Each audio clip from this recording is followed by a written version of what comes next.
A rehydration clause has now been implemented in Gervonta Davis versus Frank Martin. And Tank Davis is the main one being accused of putting a rehydration clause in so he can have a clear advantage over Frank Martin. Well, we're going to talk about all of the ins and outs of the rehydration clause. We're going to talk about who's at fault for this rehydration clause. But before we do all that, make sure you hit my like button, subscribe to the channel, and let's cook on it. So yes, y'all heard right. The June 15th fight between Gervonta Tank Davis and Frank the Ghost Martin now has a rehydration clause in it.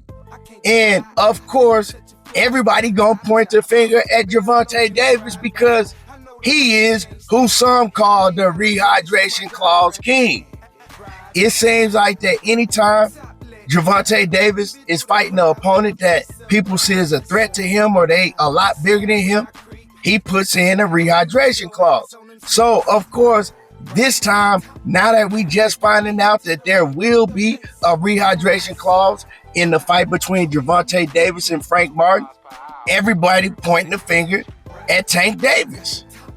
And now Tank is receiving a lot of criticism over this rehydration clause. People saying that, you know, y'all are the same size. Now you looking real pussy because you putting a rehydration clause on a man in your weight division. But the thing is, in this video, we like to break down and find out the truth.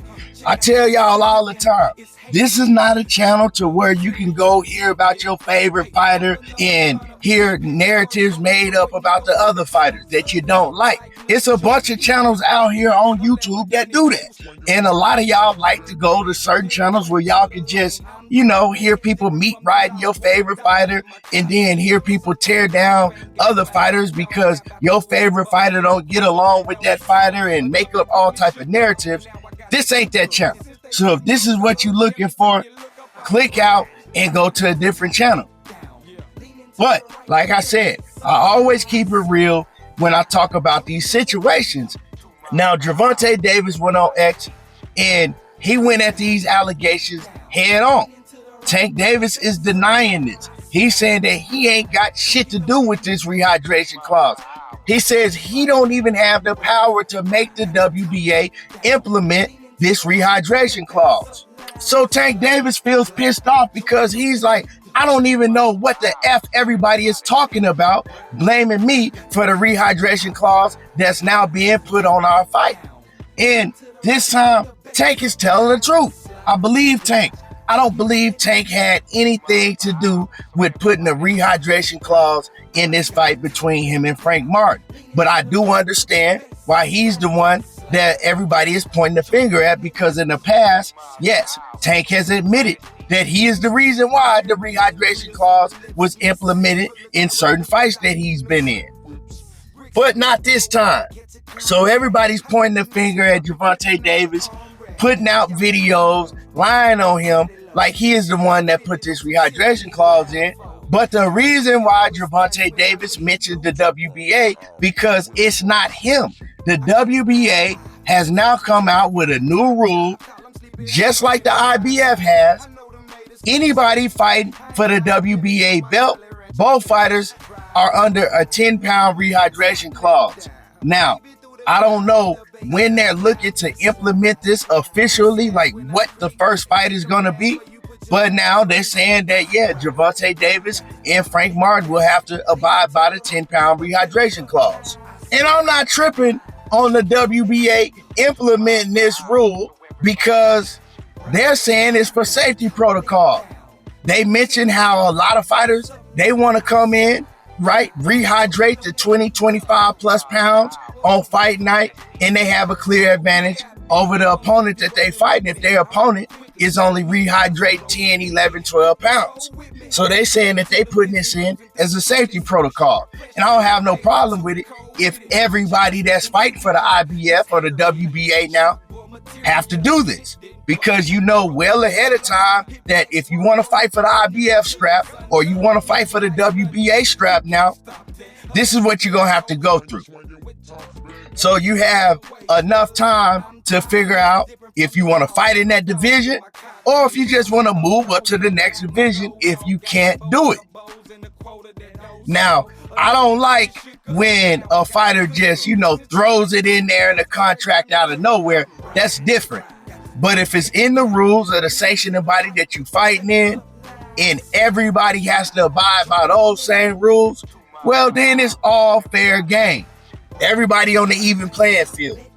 Frank Martin, he also talked a little bit about this because Frank is saying that he's just finding out about all this himself. And he said he don't really know too much about it, He gonna figure it out. He gonna find out, the ins and the outs.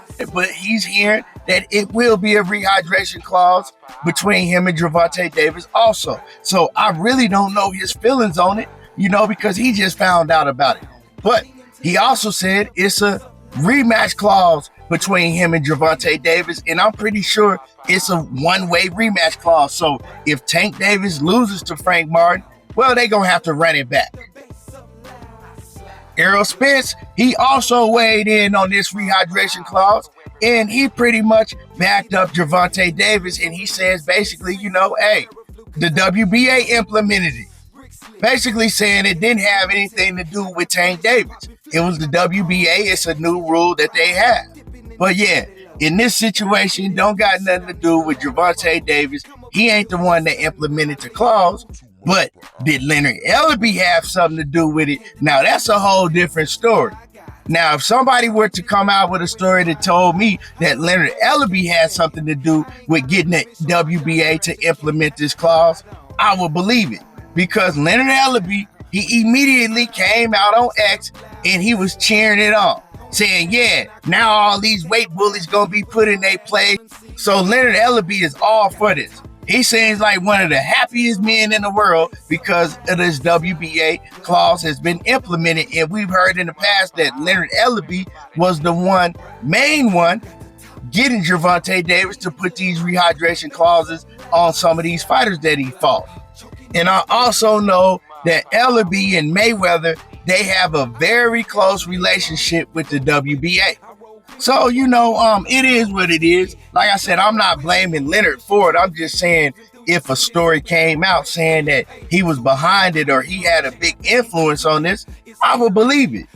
But yeah, this time it wasn't Tank Davis putting the rehydration clause on Frank Martin. Now, I do think that if anybody has an advantage with the rehydration clause, it's Tank, because Tank is the smaller fighter.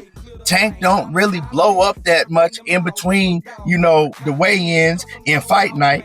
And Frank Martin, he's a much bigger fighter. He got a lot of muscle.